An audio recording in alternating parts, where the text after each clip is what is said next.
আমার ছেলে মেয়ে বসে আছে, ওরা খাবে না, আর ওরা না খেলে আমি খাইতে পারবো না।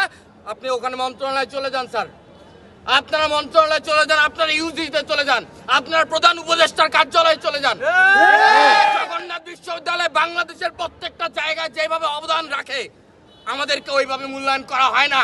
তাহলে আপনারা কেন আমাদেরকে কেন মানাচ্ছেন?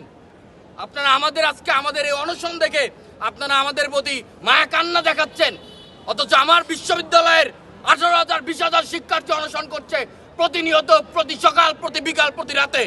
আপনারা সেগুলো দেখেন স্যার। আমরা আপনাদের প্রতি অত্যন্ত শ্রদ্ধা রেখে বলতে